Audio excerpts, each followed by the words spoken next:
Hello everyone, welcome to our channel. ఎడతెరిపి లేకుండా కురుస్తున్నటువంటి అతి భారీ వర్షాలు, బంగాళాఖాతంలో ఏర్పడిన అల్పపీడనంతో తెలుగు రాష్ట్రాలకి ఎల్లో అలర్ట్ జారీ. వివరాల్లోకి వెళ్ళి వాతావరణ పరిస్థితులు తెలుసుకునే ముందు మీరు ఇంకా మన ఛానల్ కనుక సబ్స్క్రైబ్ చేయనట్లయితే వెంటనే సబ్స్క్రైబ్ చేసి పక్కన ఉన్న బెల్ ఐకాన్ని క్లిక్ చేసేయండి.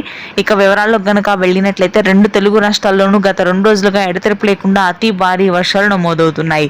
మధ్య బంగాళాఖాతంలో ఏర్పడిన ఉపరితల ఆవర్తన ద్రోణి ప్రభావంతో మనకి మధ్యాంధ్ర జిల్లాల్లో ఈ రోజు రేపు కూడా ఇదే విధంగా వర్షాలు కొనసాగనున్నాయి. జిల్లాల వారీగా ప్రాంతాల వారీగా చూసుకున్నట్లయితే ప్రకాశం, గుంటూరు, కృష్ణా, తూర్పుగోదావరి, పశ్చిమ గోదావరి జిల్లాల్లో అత్యధిక భారీ వర్షాలు నమోదవుతాయి. ప్రాంతాల వారీగా కొండేపి, సింగరాయకొండ, చీమకుర్తి, ఒంగోలు, నర్సరావుపేట, చిలకలూరిపేట, రేపల్లె, విజయవాడ, గుంటూరు, మంగళగిరి, ఉండవల్లి, తాడాపల్లి, తాడికొండ, నున్న, ఏలూరు, భీమవరం, కాకినాడ, ఐపోలవరం, బొబ్బిలి, రాజమహేంద్రవరం, తుని, తణుకు ప్రాంతాల్లో భారీ వర్షాలు నమోదవుతున్నాయి. ఇక ఆ తర్వాత శ్రీకాకుళం, విజయనగరం, విశాఖపట్నం ప్రాంతాల్లో తేలికపాటి జల్లులు ఉంటాయి. మధ్య తెలంగాణ జిల్లాలో 13 నుంచి కూడా భారీ వర్షాలు ఉంటాయి. హైదరాబాద్ నగర ప్రాంతంలో గత 2 రోజులుగా ఆకాశం మేఘావృతమై ఉంటుంది. ఈ రోజు నుంచి వర్షాలు కురుస్తాయి. ఇది ప్రస్తుతానికి ఉన్న తెలుగు రాష్ట్రాల వెదర్ అప్డేట్. Thank you.